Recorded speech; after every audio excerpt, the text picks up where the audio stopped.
Ladies and gentlemen, it's me, James Sweeney, coming at you this Thursday afternoon from the Modern Wall Street studio on this very rainy day in the Big Apple. And although it's been a tough day to say the least, well, at least for me, it's about that time to wind down and get out of work mode and imbibe. That's right, it's almost 4 o'clock. The markets, they're about to close. I really need a drink. Let's go. It's happy hour here in New York City.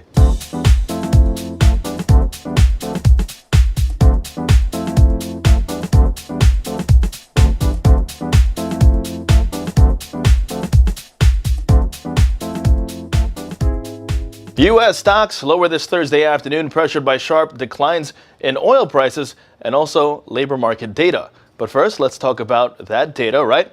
Weekly jobless claims figures coming in 276,000. That's unchanged week over week, but also higher than the expected 270,000. We also had the September JOLTS report showing job openings coming in at $5.5 million. Now, today also saw investors keep adding the importance of Fed speakers today. Speaking about it, that is.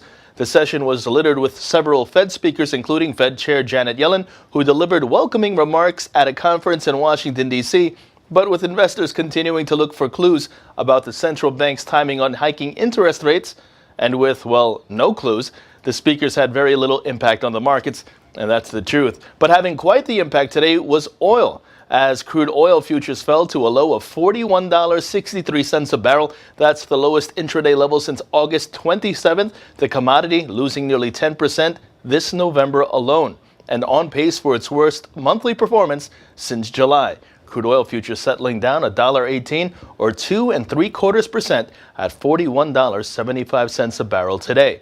Now you team that with the S&P 500 struggling to remain positive for the year, and early morning remarks by ECB President Mario Draghi in which he kept the door open for more economic stimulus in that region, then you have yourself a session right now where 4 stocks have declined for every advancer over at the big board. Let's take a look to see how the markets are shaping up to close out this trading session.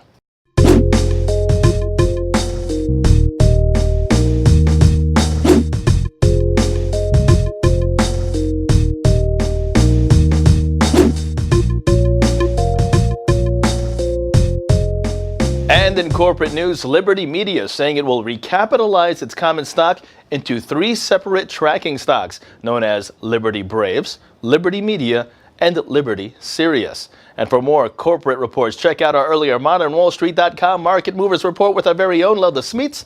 And with that stated, it's time for the outro. Tonight, Bills and Rex Ryan coming to the Meadowlands to face the New York Jets. And in the rain, and wearing the new Nike Color Rush jerseys, I'm hoping to see quite the performance from Gang Green this evening and show Rex that we've moved on from his antics.